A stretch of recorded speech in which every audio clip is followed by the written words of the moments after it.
Hi everyone and welcome to today's Guest Talks webinar, Making Schools Sustainable, Actionable Steps. We're really pleased to have you with us for this practical, inspiring and a much needed discussion. Sustainability is no longer a distant goal, it's a pressing priority. From energy use and resource management to curriculum design and student engagement, schools have a vital role to play in shaping a greener, more responsible future. Today's session is all about turning ideas into action. So whether you're just starting your school's sustainability journey or you're looking to take it further, our expert speakers are going to offer insights and strategies that you can apply right away. And if you're passionate about creating lasting change in education, don't miss GESS Saudi Arabia this May. It's where thought leaders, educators and innovators will come together to share solutions and spark new initiatives. There's more on this later. As always, we encourage you to get involved. So if you've got any questions throughout the session, just use the Q&A tab on the side of your screen and the panel will do their best to address them. But without further ado, I will hand over to our moderator today, Dean Riley, who's going to guide us through the conversation. So over to you, Dean. Great, thank you very much, and welcome everybody on this Wednesday afternoon, evening, morning, wherever you are, and welcome to the session. So, as that introduction just went through, schools really have the power to lead the way in sustainability, and we're seeing lots of drives happening in different ways in different schools all over the world. And what we hope for this session to do is to equip you with that practical skills to implement some of these ideas in your school, whether that's to reduce environmental impact, cut waste, improve energy efficiency. We hope that you take something really tangible away, and would love to hear how you get on.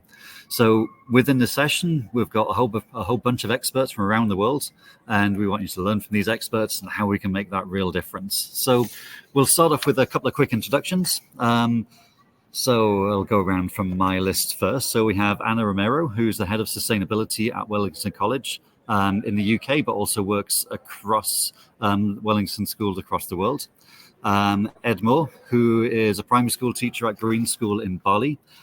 We have Alan Smith, who's a sustainability lead and STEM teacher right here in the UAE at Jebel School. And just down the road from him is David Gerber, who is the head of sustainability and primary vice principal at Fairgreen International School. So a whole wide range of expertise from primary school, high school, UAE, UK, and all around the world. So I just want to have a quick start off with something very, very broad and just say, from your views, and I'll go around the room kind of individually, what to you is a sustainable school? And let's start with Anna. Mute. Sorry, I need to unmute. Yes, thank you very much. It's a pleasure to be here today, and thank you for the invitation. It's always great to share the floor with different experiences, as every school is in a different journey. And I think we just enrich the opportunity to just get the best of sustainability within our contexts. For us, a campus that is, or a school that is sustainable, is a living and breathing example of environmental and social responsibility. This can include energy efficiency buildings, renewable energy sources like solar panels, biodiversity, rich outdoor learning spaces, and active transportation initiatives like bike, racks, walking, buses. But also, it really encompasses with the learning that we are providing to our students in different year groups, that they can go from very young and early years till senior ones, because we are very concerned about how they leave our schools for them to be global citizens, that they're really applying these values-based learning in the sense of really applying the knowledge they acquire through the education we provide to really be applicable, such as be responsible for the planet in the future, actions they may take in leadership positions, hopefully around their professional lives. Thank you. And so, speaking of cycling around the school, Ed, you're a bit of a electric bike cyclist on the way to school. Over in Bali, which is a very different view to the UK Wellington School there, what does sustainable school look like over there? Yeah, thank you. I cycle my electric bike around Bali. I refuse to get on a scooter, let alone get in a car. So a lot of pedal power from me. Here at Green School Bali, for us, it's all about protecting and preserving the natural resources and the ecosystems. And everything is intertwined into everything that we do. Through all the topics, it's all embedded into one, and we empower our children and students to take action through in our school, but also within our community. That's great. And then we kind of head over the other part of the world where I'm based here in the UAE, which is a little bit less green than Bali. But sometimes schools have much different budgets, much different communities around there as well. So if we jump over to Alan at Jebel Ali School, what does your sustainable school look like over there, and how do you think that compares to Bali? Thanks, Dean, and hi everyone. Thanks, GESS, for putting on this brilliant webinar. So at Jebel Ali School, we have taken an approach where we've really tried to drill down to the core aspect that I believe is one we should all focus on for sustainability, and that's purely connecting people with the natural world. Like you mentioned, Dean, it can be a challenge in this part of the world, particularly if you just follow the status quo of people assuming there's no wildlife here. And if there's no affinity towards the natural world, people haven't experienced it, don't enjoy it, then why on earth they're going to look after it? And that must be the fundamental aim of all things sustainable.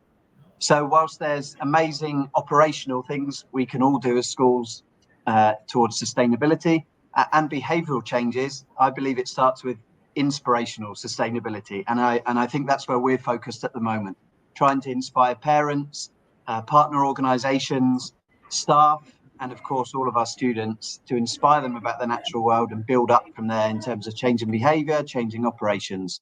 So I wouldn't say we've cracked it, and I'm not sure if anyone ever will, but that's the focus for us at the moment. Yeah, just one step at a time, and we'll try and get through what different challenges are in different parts of the world are today. And then last but not least, David, so kind of just up the road, but school's actually based in a place called Sustainable City in Dubai. So I mean, what is Sustainable City, and how does the school fit into that area? Sustainable City is an area. Sorry, I just want to say thank you very much for having us on and having this conversation. I think one of the parts and challenges of being in education and sustainability is talking with like-minded educators too. So it's great having these forums and getting some ideas out there. But back to your question of what is Sustainable City, it is an area that's within Dubai that is focused on sustainability in all of its forms. And Fairgreen International School, our mission is to provide an exceptional international education that is focused on sustainability in all its forms. And I kind of echo all of the things that everybody else has said too, of providing a curriculum that focuses on students falling in love with nature and being advocates for nature and building some of those action-taking capacities. But also, when you look at sustainability in all its forms, and what I think is kind of unique maybe in our context, is that we also look at sustainability for ourselves, and we look at some of that social emotional sustainability, and we completely think that they're interlinked, that you can take action for the environment, which will also support your well-being.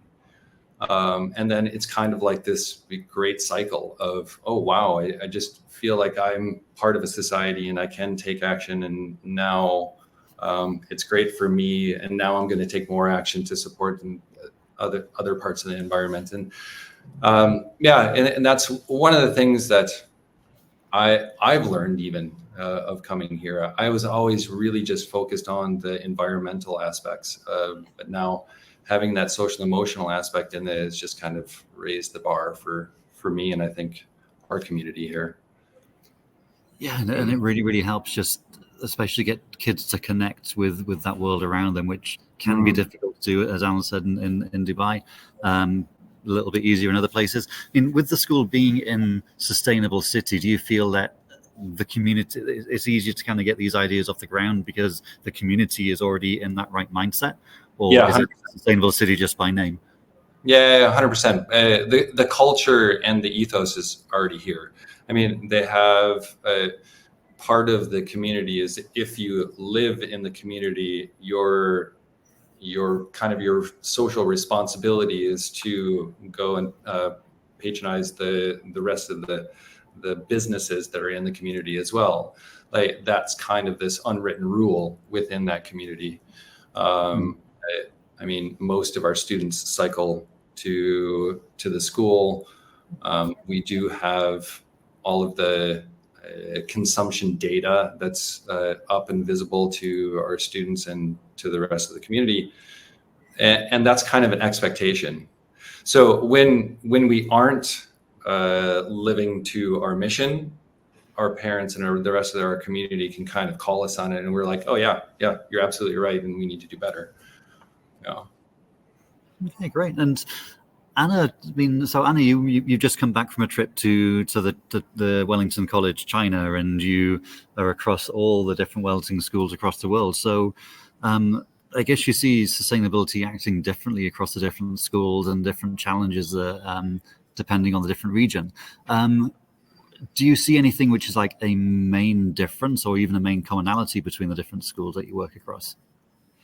I believe the main difference I've seen is that the applicability, for example, to common frameworks to work along the different year groups, as well as curricularly, which sometimes is a challenge within schools, especially in senior schools, is really happening in China. And that's lovely to see. In the case of Wellington College, we are obviously going through the curriculum and establishment of really achieving the best academically. So everything that is around sustainability has sat in the co-curricular activities or extracurricular activities.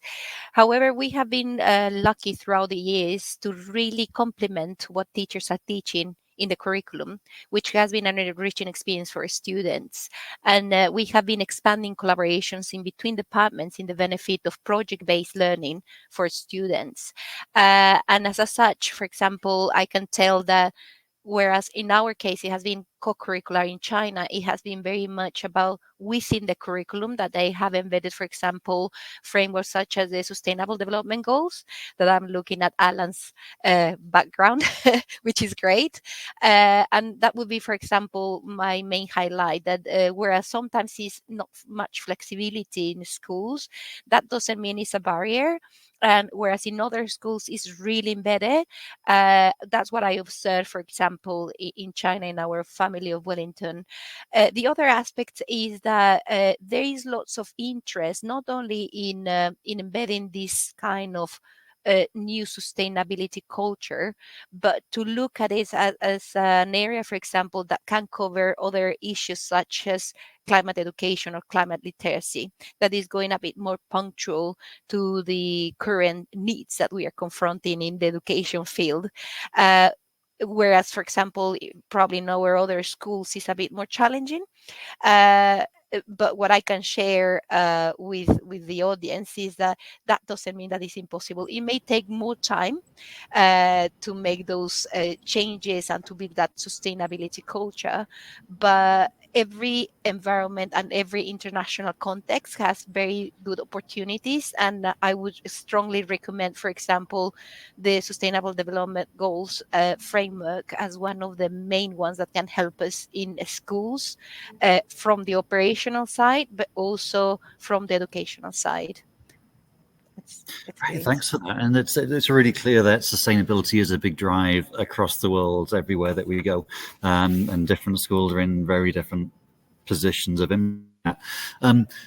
So before we go deeper, I mean, we've talked about what a sustainable school looks like, but to anyone who's not convinced so far, who's on the call, why is this important? Why do we care?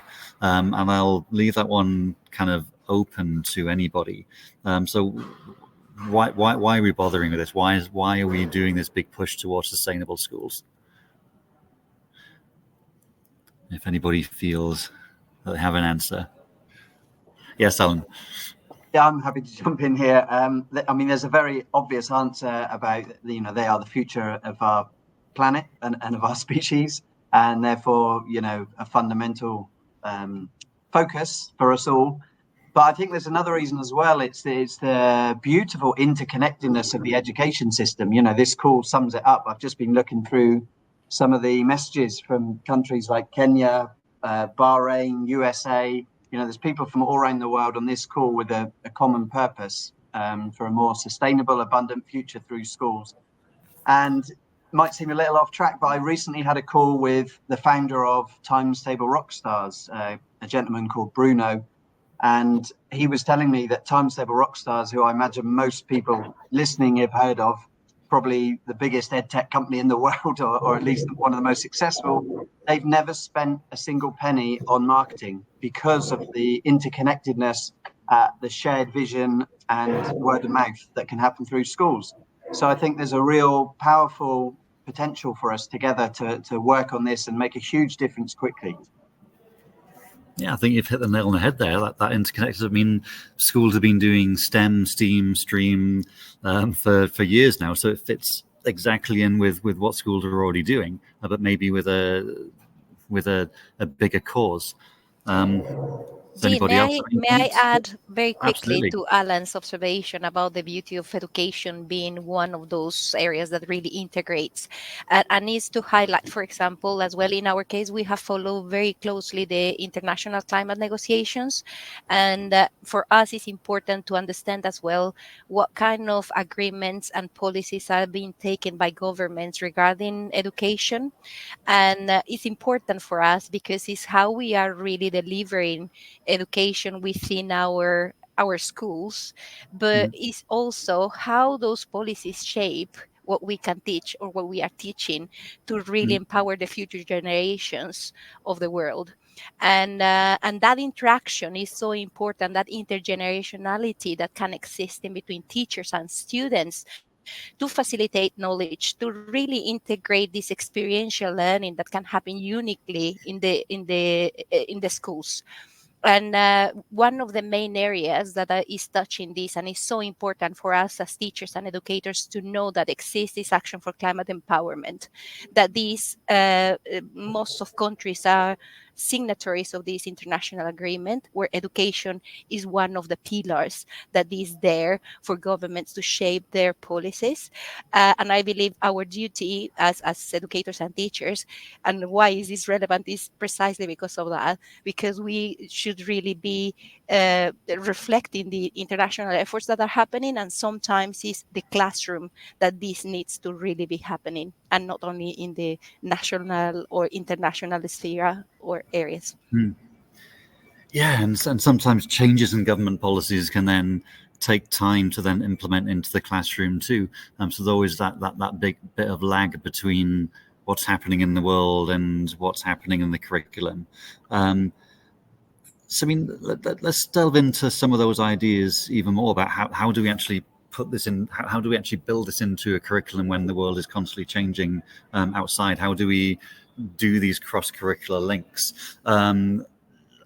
I'll jump into one thing. I mean, Ed, you got a book coming out in September, 100 Ideas for Primary School Teachers. And this might be a good kind of segue into just kind of initially kind of a couple of top ideas of the kind of things that you can do. Do you want to tell us a few words about that book coming out? Yeah, so it's been published by Bloomsbury Publishing.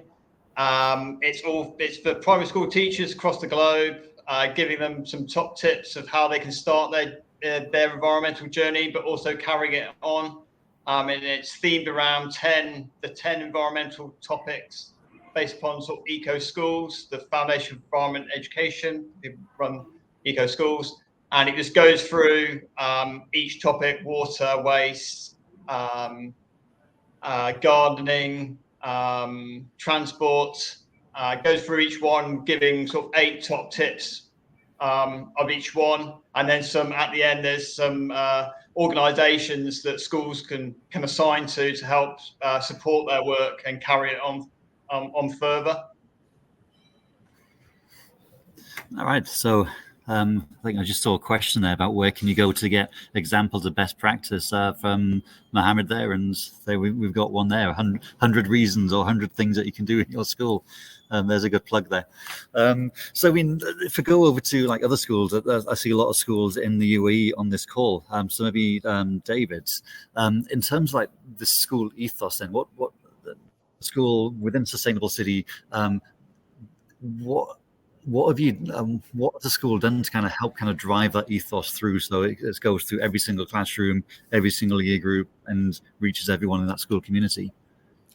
I think Alan had mentioned it before, and I think everybody on the panel is kind of the foundation is just kind of creating that love and passion and exposure to the natural world, and that literacy aspect of having climate literacy, having a measure of impact from the students, that they have an impact on the world, right? And if we're really focusing on the natural world, then great. But I think one of the things that we're doing is we're creating a platform. We are an IB school that expects students to take action, whether it's actions focused on sustainability or not. We help students build some of those advocacy skills, some of those key communication skills and perseverance that, and they are able to flex those muscles in the context of sustainability. I mean, it's kind of getting back to your original question. I was going to pipe into your original question, like, why do we have sustainable schools? My question back is, why not? Is sustainability, environmental sustainability in particular, gives everybody a platform to take action because it impacts everyone. And I mean, there are different areas around the world that aren't able to take as much, political action or some of the maybe more social actions, but everyone is able to go out and to take plastics off a beach or some form or fashion of that. And when you give some of that agency over to the students, and when you allow them some of those problem-solving skills and project-based learning experiences, you're building some of those agentic skills. You're building some of those action taking skills, right?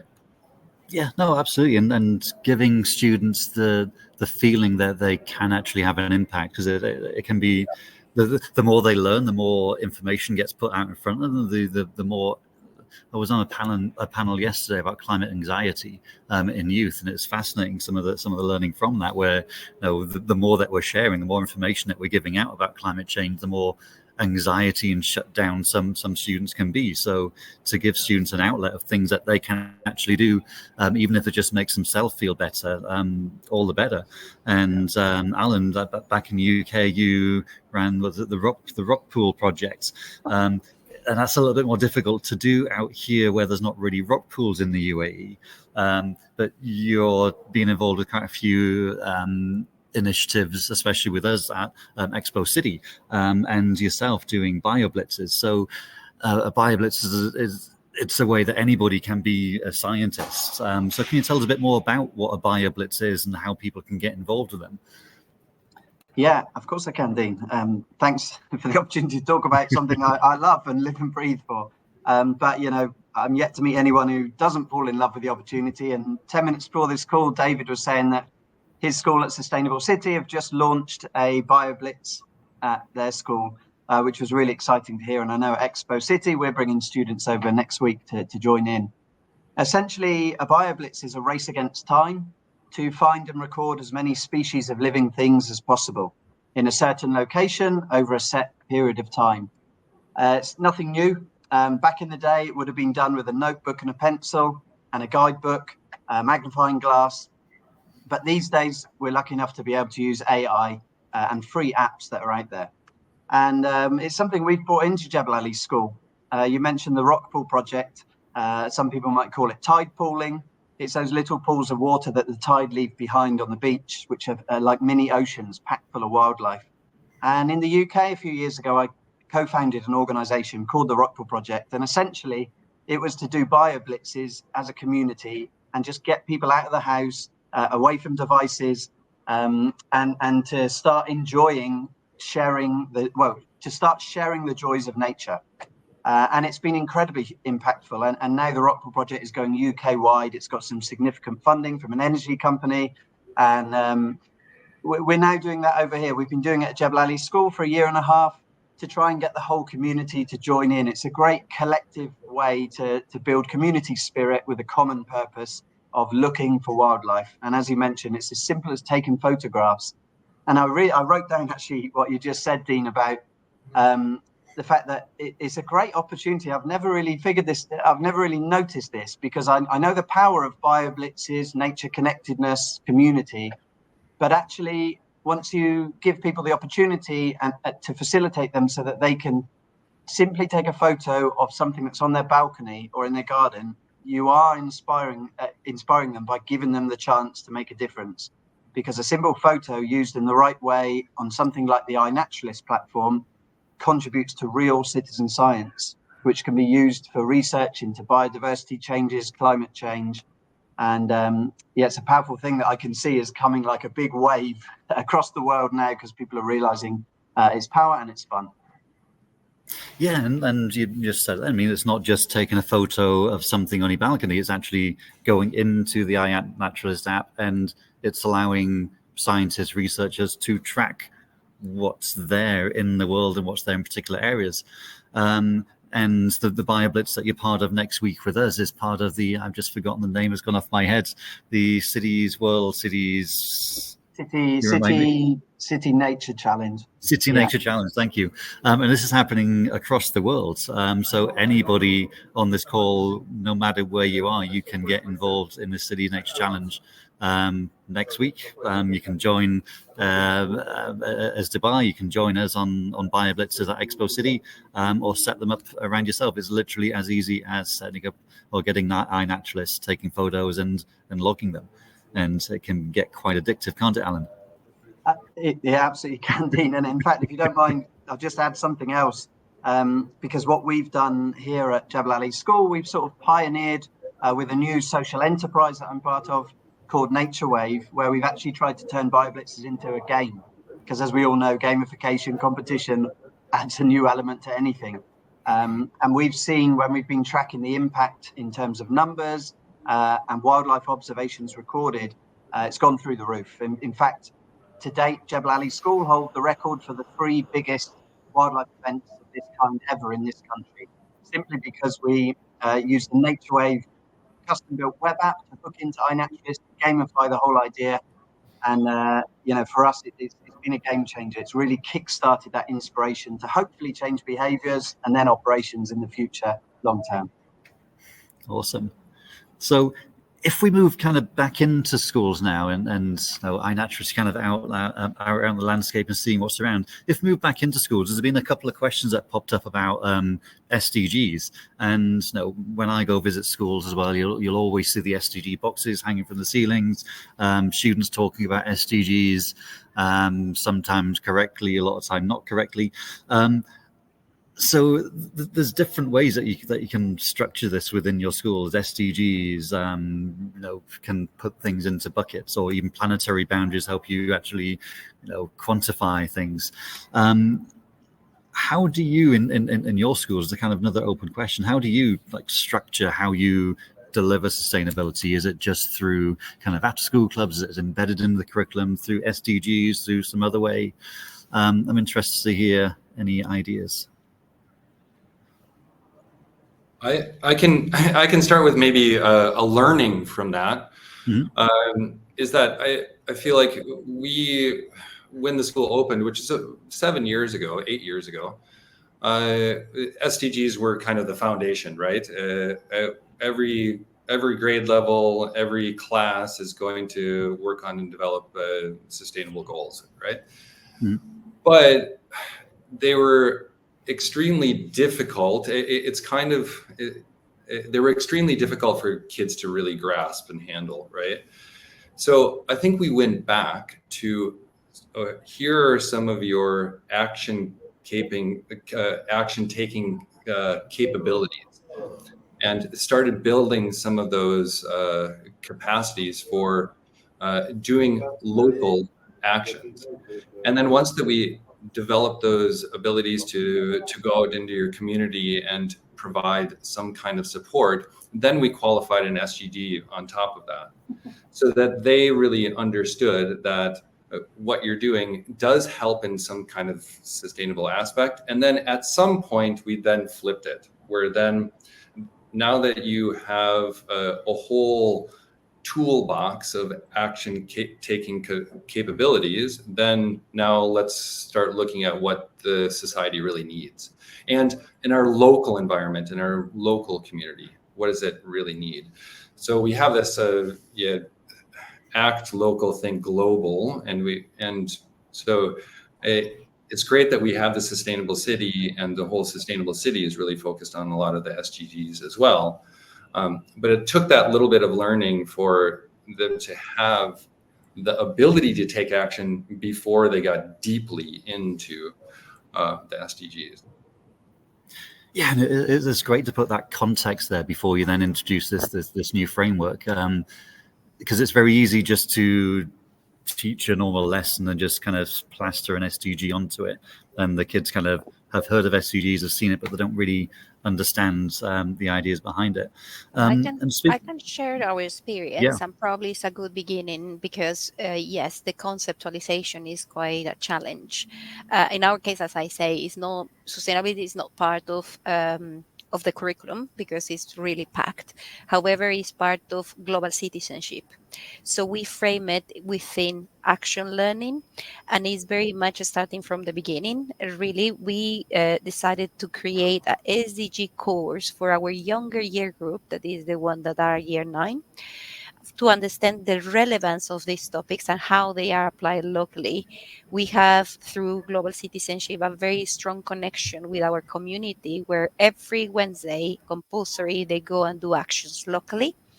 And this is really linking to the learning, like David was mentioning, to something that is really tangible, local, something that is really happening within their environments, to then jump into thinking more globally.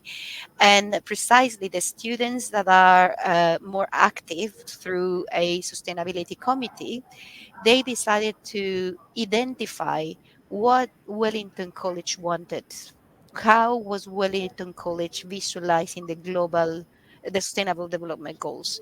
And they ran a whole survey with stakeholders, with decision makers, and finally we came out with the most important one for us. And then from there, they decided to create their student-led action plan that was related to sustainability and climate.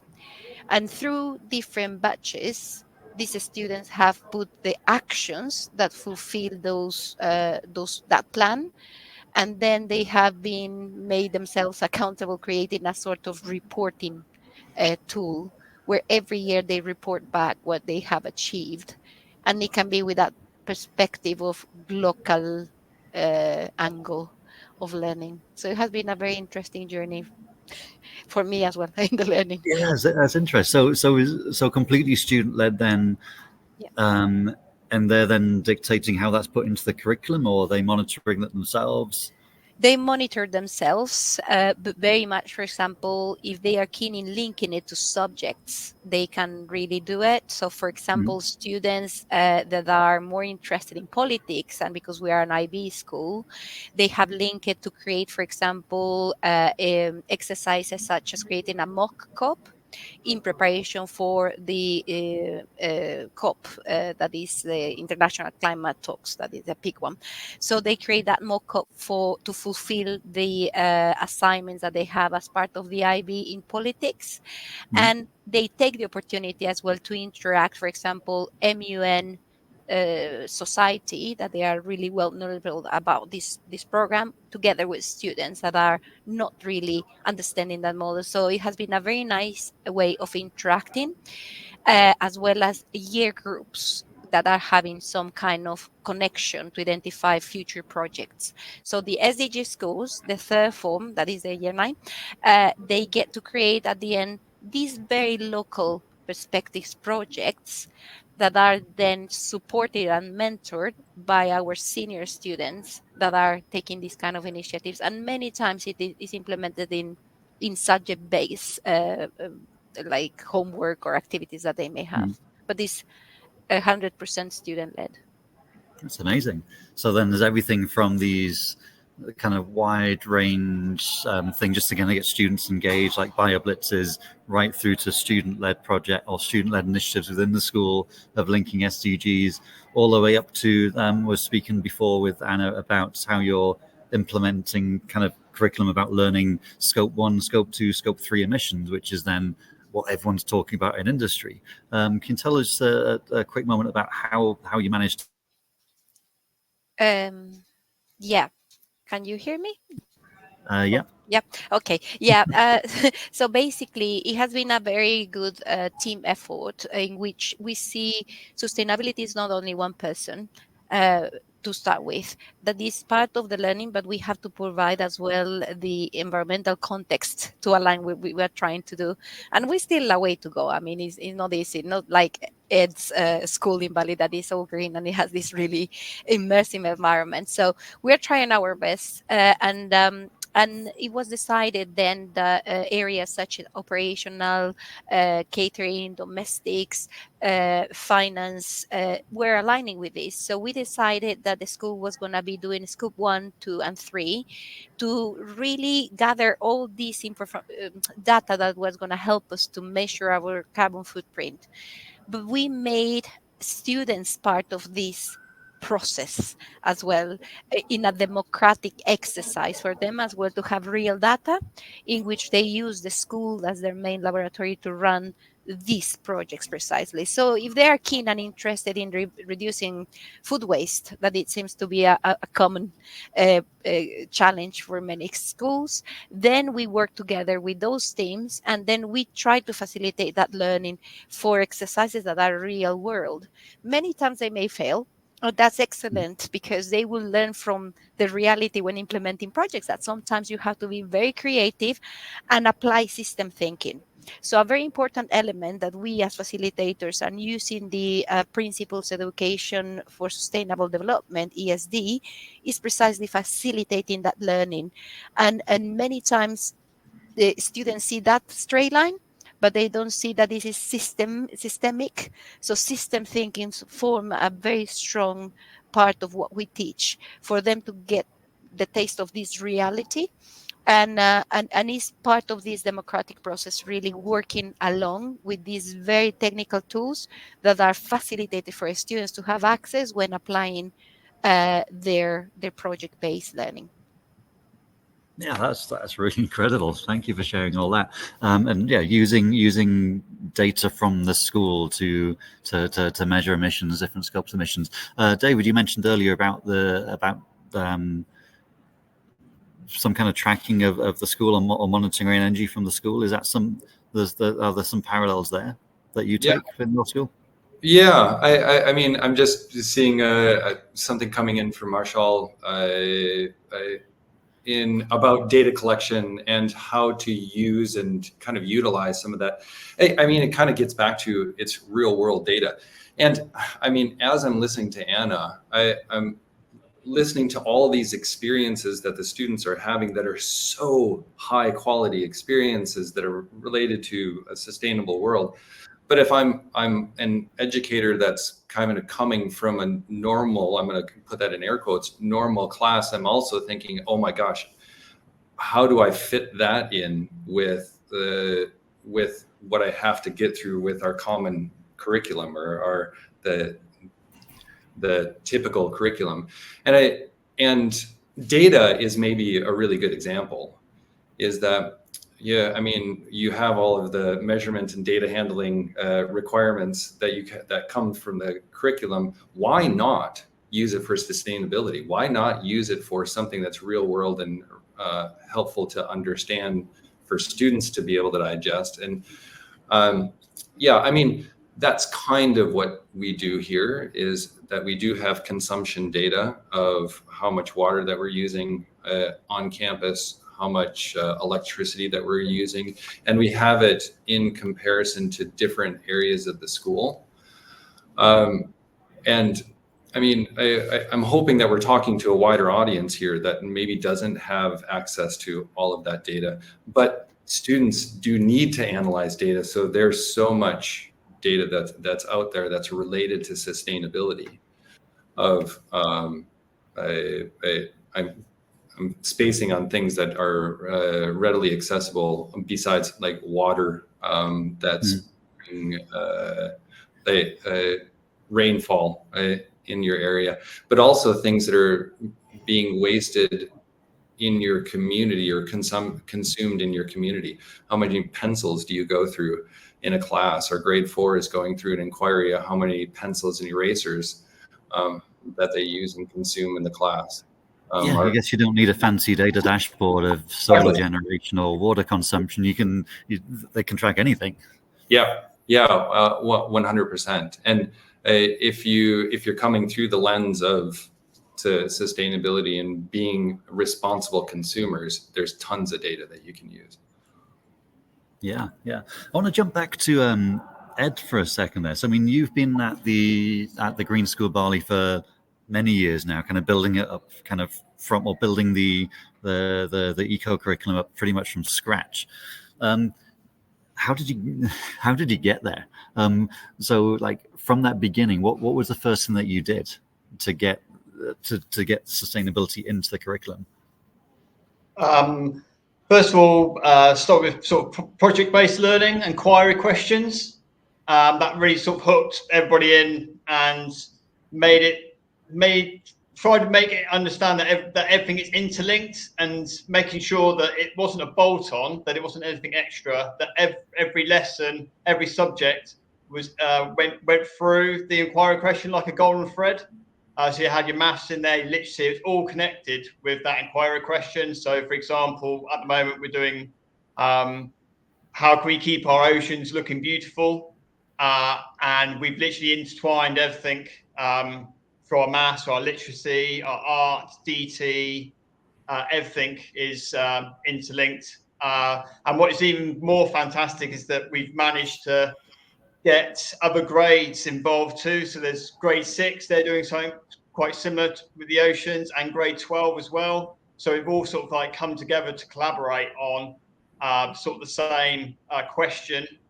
And we're making like propagators out of ceramics, which then grade 12 we're going to swim and dive down into the coral reefs, into Nor, and put these ceramic propagators that we've made with grade 2 and grade 6 together, which is pretty cool. So everybody's like collectively helping our oceans, doing their bit, but also learning through our amazing curriculum. Yeah, so really, really hands-on and really getting all the kids engaged. And I think that's the story of what everyone said so far. So let's move on a little bit from there. So, and I guess different people on the call will be in different stages of setting up sustainability in their schools. Let's look at how to actually keep that momentum going. How do you maintain a sustainable school? How do you track that your sustainability programs are going well? What kind of data are you using? How do you know if you're doing a good job or not? So I'll kind of leave that open to everybody just there. Are there any things that you like monitor for your programs, whether that's kind of curriculum outcomes, actual data collection? I can share what I try to do, and I think is really much based on each person.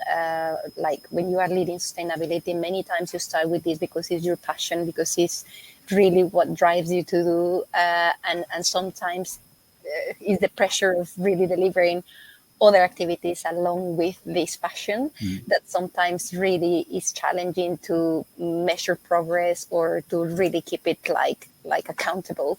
But that doesn't mean that it is not possible. And I think I've been quite lucky that I have been given this position fully, But one of my tips would be, for example, when you use platforms that can help you to measure all these and how you are really advancing the subject, not necessarily really going massive. It can be one action at a time. You can start small and slowly, like really gathering all that data. It's the facts, the ones that show, for example, how you're advancing learning and that culture in the school. And for me, a very good example is, for example, safeguarding. The big difference with sustainability is that safeguarding is compulsory, but it's everyone. It's a culture that is immersed, and we can follow those steps. And we have to report back on safeguarding because we're inspected. All schools are inspected on the field. So if you take those principles, it's like I'm preparing, for example, reports. And what I do with my students is I want them to reflect about their learning. And it's not about how wonderful I have created these opportunities for them, but what have they gained from that? And it's, for example, asking them, can you write after our activities, for example, a reflection journal? So it's not something that you do necessarily, but it's the students, another activity, and it's helping them to reflect, that many times they don't know how to reflect, but it's teaching them to really go in depth in that process. And it works wonderfully, much more when you go in retrospective, so that you see that information is still fresh in their brains. So we always go 1 week back to say, okay, you will have 5 minutes now to go into your reflection journal and tell me what did you gain from the last session or the last activity we did. And usually they were coming like, oh, we did this. And I say, it's not about what we did. I don't want to know because I know that. But what about if you tell me what you felt when we were out in nature and you discovering the most minimal insects to the big trees? How did you feel? And then they start to apply, for example, characteristics about their personalities, such as what is shaping their character towards this kind of education. So it's emotions like I felt peaceful, I felt grateful, I felt love. And that's very important for us when we are measuring that learning, because we know that it may be staying there for a long time. And it's when we are talking, for example, nurturing that connectivity with nature. And also, for example, if I take them to visit a recycling site, where is our waste going from here? And how they evidence how this is processed, how it may be used for creating energy that is used for the nearest city. And they can say, oh, I felt really like shocked because I didn't imagine that there were going to be mountains of waste, for example. So it's really much about reading the lines, how they express those emotions, they express their learning journey. And my recommendation would be keep it simple. And that can be a great experience for teachers that are willing to really like record that learning on those experiences. Yeah, absolutely agree. Keep it simple. Don't overcomplicate things, and try different things. Like Anna said earlier, some things will work, some things don't. And I'm sure everybody on the call has tried some things that haven't quite worked right now. So, I mean, another open one to everybody. Is there anything like sustainability drives, any initiatives that you've tried that just didn't really work? Or do you have any advice for if there's something that you wish you knew then that you know now? What would it be?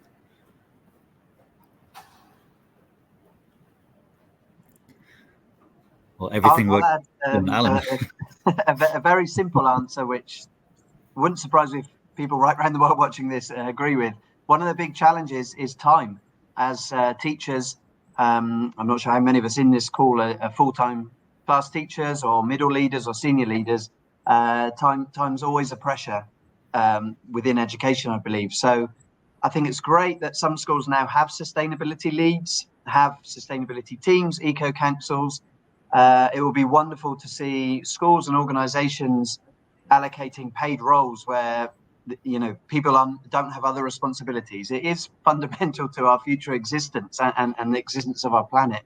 And the sooner, I think, time is really cordoned off to focus on these things that we're also passionate about, I think the better.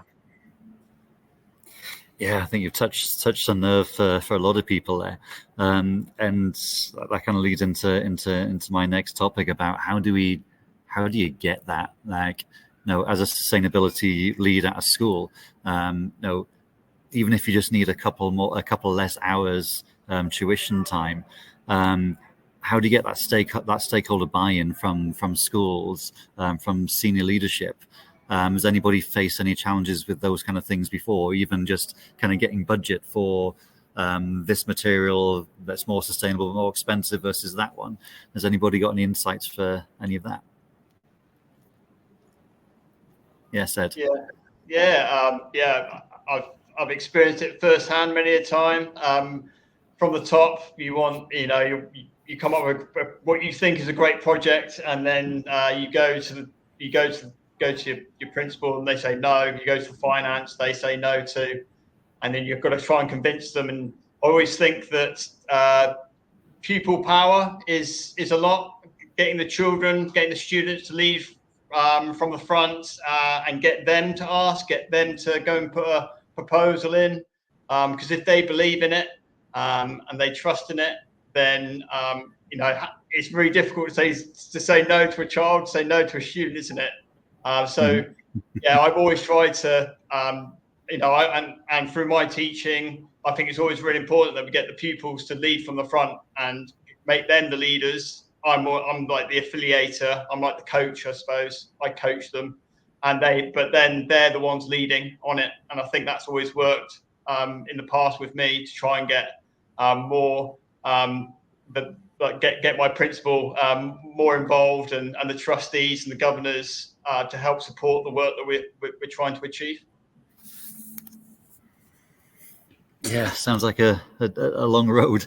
And I mean, the wider community. So, you've got the kind of captive audience, to say, within the classroom, but then has anybody had any issues with getting parents on board as well, with any sustainability initiatives or anything that you're trying to get going?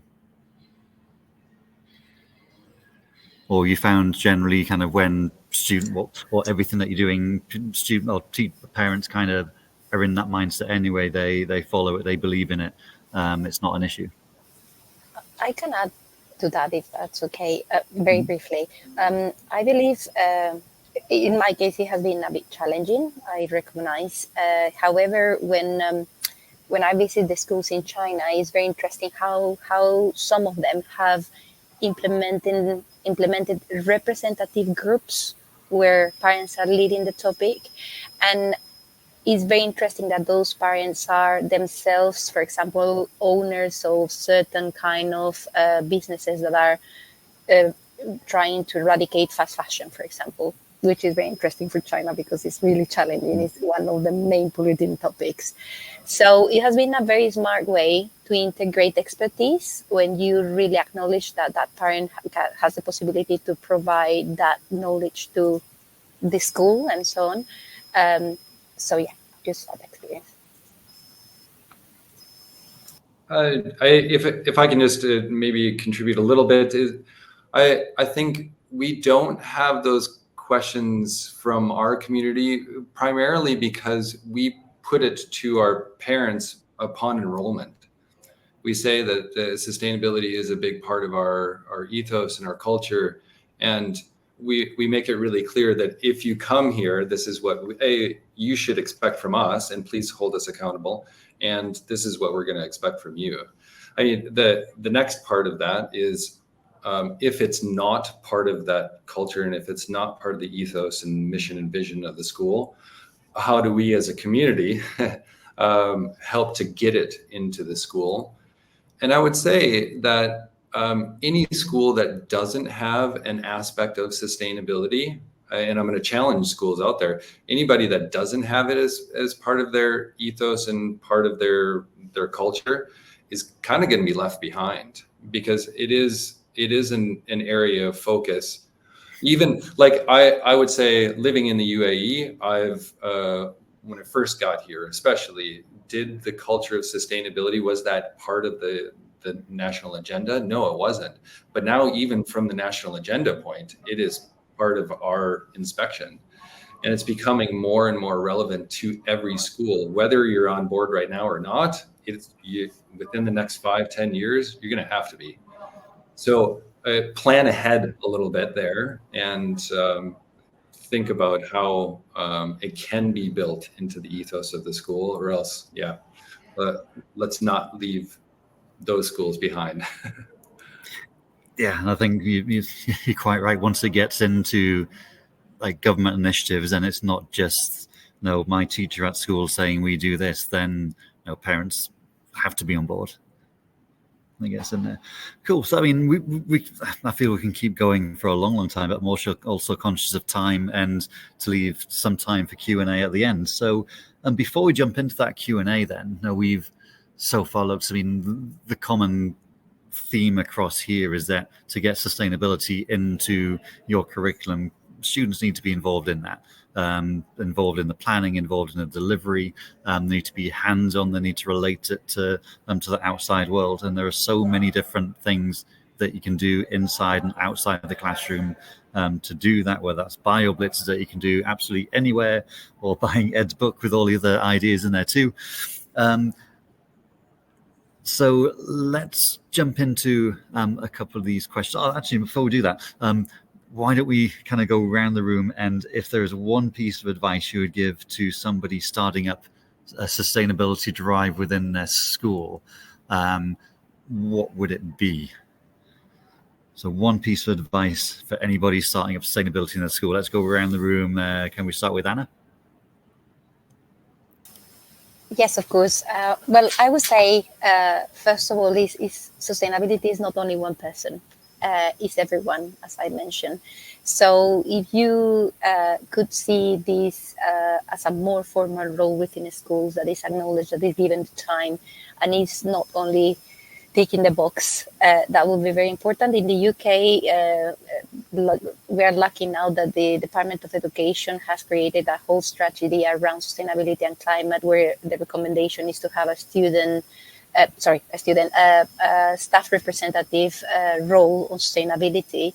And I believe that's something that is really important. So look into your own countries and environment that for these kind of initiatives that can really acknowledge the role, for you to be given appropriate time and acknowledgement for to run these kind of initiatives, because it definitely requires, as I was telling, more than the passion and yes, of the love for the topic and in educating students. It requires really the support from the leaders, for example, in schools. So I would say take it patiently and start one thing at a time. Thank you. Ed, your one piece of advice. Keep it simple, but I would probably start with make sure you got an eco crew, involved group of passionate children, students to drive your environmental work through the school. Thank you. David, your one piece of advice. Repeat that, keep it simple, but to add, maybe two things. I originally thought that you have to have that knowledge first. Like students need to have a knowledge of the environment, need to have a passion for the environment. But I think alongside that, now I think it's kind of in hand, they also need to have a voice. And I think that voice platform can be very simple. Oftentimes you have teachers that are maybe in a context that they don't have anybody else to be able to kind of riff off of, but just provide that voice in your class. Provide some kind of platform for students to take action within the class, and alongside this knowledge and passion for the environment, then it'll start being this cycle. And then that cycle will be visible to other classes, and hopefully that's the part that can kind of grow if there is nothing, right? But you can also, duplicate that whole concept of providing students a platform to be able to take action. And I think that is imperative in any school that wants to have a sustainable focus. Students need to have a platform, to have a voice, and be able to flex those muscles for being advocates for something, and hopefully it's on the environment. Yeah, so important. Agree. And Alan, it's always hard to go last after all of those kind of really insightful bits of advice, but anything to add for your one piece of advice? I would simply say keep it fun, keep it positive, inspire students and parents, and do things together collaboratively. I think it's really important when there's a real tendency at times to look at the negative side of sustainability, or whatever we want to call it, all the problems, all the deforestation, all the doom and gloom. And we need everybody to have hope and to feel empowered. And I've never found anything better to bring people together than the natural world. I've seen it firsthand. It completely transformed people's lives, simply giving them the opportunity to notice wild animals. And when you do that as a group, I believe it's very powerful. And that's just the very first step. So it's a really easy way into sustainability. Important operational and behavioral changes that we need to make as a species can simply be done by colourful games, connecting with plants, animals, earth, beautiful environment. Keep it positive, fun, and upbeat. Awesome. Really, really great insight. So, keep it simple, keep it fun, involve the students, and really give them that connection to nature and really help them appreciate what they're working towards. So thank you so much, everybody, for those insights. It's been a really, really, really interesting discussion. I think, Millie, we may have a few minutes just for a couple of questions on there. I'll just check Anna, because I know you might need to dash. But if everyone else is happy, you could always stay on. Yeah, I think Anna's done a really good job actually through this call, answering a lot of the questions that have come through. Thank you very much, everyone, and feel free to connect with me. LinkedIn is there. Thank you very much. I have to dash off. Thank you very much, Anna. Thank you so much. If you guys are happy to stay on, we can cover a few questions. Yeah. Okay. Oh, Anna's gone already. Thank you, Anna. There's a couple of questions that popped up. I did just see one there about climate literacy, and that's often a topic which is discussed quite a lot. How literate do you think students in your school are, and how are you building up that climate literacy as opposed to just building awareness? I can maybe start on that, but we did a student perception of action capabilities survey at the school, and we did it from grade 3 to grade 12. And what we found is that there was this growing perception of, yes, I am most capable and most literate at grade 5, and then it started dropping down until grade 12. So I think our students are literate when they leave, but are they capable and are they ready to take action, or do they feel like they have the capacity to take action is another question, which I think is a huge disservice. And I'm going to be a little bit maybe controversial here, is that I think that's a huge disservice to students as I feel like in the primary schools, we're building all of these action abilities, but then once that they get into, I don't know, grades 10, 11, and 12, we're just overloading them with assessments and mock exams and all of these other things. And then a lot of our students are feeling restricted by time, kind of what Alan was saying before, from maybe more the educator side. Which then they're not able to kind of flex those skills. So I mean, to Anthony's question of do we feel like graduates have the sustainability literacy? I would say that they do, but we're not necessarily providing the time for them to actually do something about it, if that makes sense. Yeah, it's always a squeeze there's so many great initiatives to do in a school, but you can't do everything all at once. It's difficult. Thank you for that. we've got one question for Alan. I think we've sparked some interest in BioBlitzes for you. So looking for some advice about logistical issues and anything that you can anticipate when planning a BioBlitz.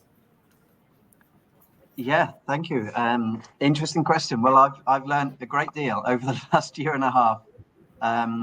It's something, as I mentioned earlier, that we did in the UK with a lot of disadvantaged communities, and have tried to bring that to the school community here in Dubai. And well, there are actually quite a few barriers that that you could come up against. And the nature of the iNaturalist platform, for example, and there are other ways of doing BioBlitzes, is it's actually a global community of people who can collect wildlife records through photography, and then other people around the world can verify your records. But of course, using that with schools is a bit of a safeguarding concern, because, right at the beginning when we started this BioBlitz journey, we had so many students putting selfies online going, look, it's a human, we found something. And that's not what iNaturalist is for. That's not safe. So we very, very quickly learned. And in fact, what we've done at Jebel Ali School and NatureWave, the organization I mentioned, which try to offer BioBlitz games to schools around the world, what we've done is quite a few different things, but we actually have a team live verifying the records. And David actually mentioned earlier that they've got students involved in this. So that's a really great way of sort of monitoring not only the accuracy of the wildlife records, but also the safeguarding issues, because that is a real concern. Once you overcome those, it's fantastic. It's lots of fun. There are different ways of doing it. We've, as I mentioned, found success gamifying it, bringing friendly competition, but then you face the concern of the quality of the data, because if you're rewarding people for finding more records than somebody else, then obviously perhaps they're not checking quite as thoroughly, they're not looking at the AI suggestions in quite such depth. And so again, what we've done is actually come up with really clear guidance about how to use iNaturalist accurately, correctly, use it for scientific purpose. We've downplayed the game competitive element of it, and it's now a friendly competition. Words can be very important and used in the correct way. And lastly, I think we've also tried to do it as a whole school community. So I know, particularly in the UK at the moment, there's quite a bit of guidance that has come out from iNaturalist about using it in schools and in classes. But what we've tried to do at Jebel Ali School is do it as a whole school community, where families go out and do it together. Staff will join in. And not only is that good because it doesn't impact on teaching time or curriculum time, but it's just a brilliant cohesive method to bring people together for the BioBlitzes. And also because iNaturalist should not be downloaded by anyone under 13. That's a great way where younger students can join in with their family at home. And we're sort of putting the onus then on the older siblings and adults. If they're happy for younger students to join them, perhaps to use their account at times, that's something we've done. But interesting question. It does require quite a bit of thought. We've learned a lot over 18 months, but the benefits are well worth the effort and the time putting into doing that properly. And if anyone has any further questions, I mean, we think we've overcome everything there is to overcome, but from a school safeguarding point of view, logistics, it can be quite fiddly and tricky. So please feel free to get in touch however you like through LinkedIn. I'm not sure if we're going to share contact details later, but please try and track me down or head to the NatureWave website, send me a message, and I'm very happy to help. I think you just jinxed yourself by saying that you solved all the problems there for your upcoming BioBlitzes now. And I think just kind of one other question that's really kind of stood out about, there's a couple of questions about food waste in schools and zero waste policies, and especially in schools where kids might not want to eat all the food. No, I think like composting initiatives is the first thing that springs to mind. But has anybody got an experience of dealing with food waste or tracking food waste in their school? Yeah, Ed.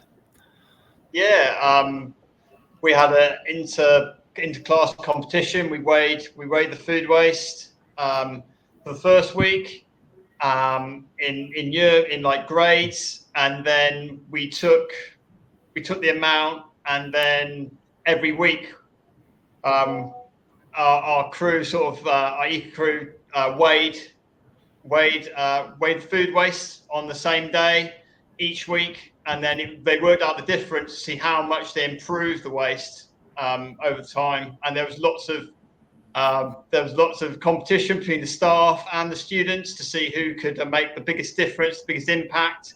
And then at the end of it, they won. They won a prize. They either went on a school trip, or we had a speaker in that related to some work that they were doing within their class, related to their sustainability work. But yeah, it got a good. It got very competitive across the staff, put it that way. Yeah, that's great, and probably competitive across the kids as well. And again, it's getting the kids involved in these initiatives and all of that too.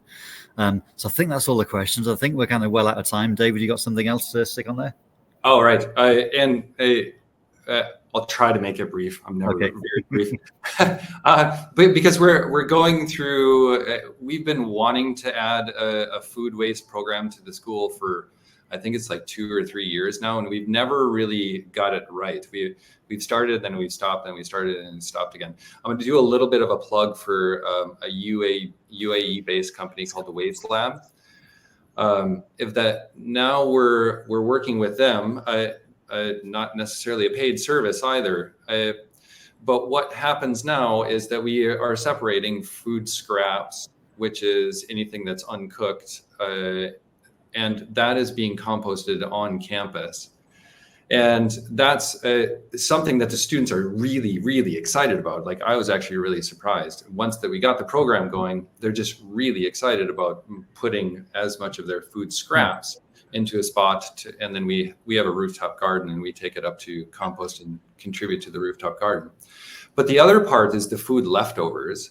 And so anytime that any of the students don't finish a plate, they put it into a food leftovers bin, and that's supported by the Waste Lab. And what that does, both, and this is kind of getting into that economic sustainability too, is that is then weighed, and some of that data is compiled and then sent to our catering services. And so our catering services will be able to use some of the data to say, okay, these entrees aren't being eaten as much. And so we can kind of look at, because our catering services don't want any of those food scraps either. And so it does get down to a little bit of that economics, but it is the data that is really, really important for that.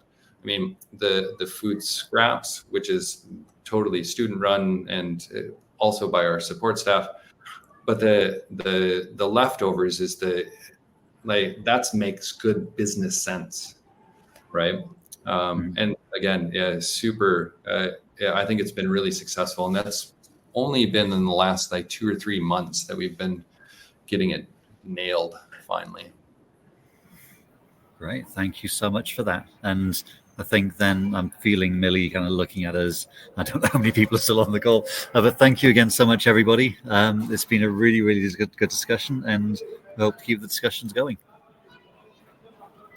Thank you so much, guys. That was a really, really interesting session. We still got a lot of people on live, so everyone's been keen to hear about those final questions as well. So I'm glad we've stayed on a bit longer. So yeah, massive thank you to all of our speakers for sharing your expertise, and to Anna, of course, as well, and to all of our audience for taking part in today's webinar as well. If you do want to continue the conversation or share how your school is taking action, then you can connect with us at marketing@gesseducation.com. You can also contact us if you want us to put you in contact, with our speakers today. When the webinar ends, you will be given a short feedback. So if you could just leave your feedback there for us, it's really useful to know what to put on for future webinars. So please do take the minute to do that. And then the recording is going to be sent via email to all of you. It'll also be available on our YouTube channel and the GESS Education website. Then if I just get this up. If you're ready to dive deeper into sustainable practices, innovation and leadership and education, then make sure you're registered for GESS Saudi Arabia 2025. It's taking place very soon, just about 5 weeks away now, on the 26th to the 28th of May in Riyadh, and registration is completely free. So if you just click the pop-up on your screen now, you can secure your spot. But thank you again, everyone, for joining us. And until next time, take care and goodbye for now.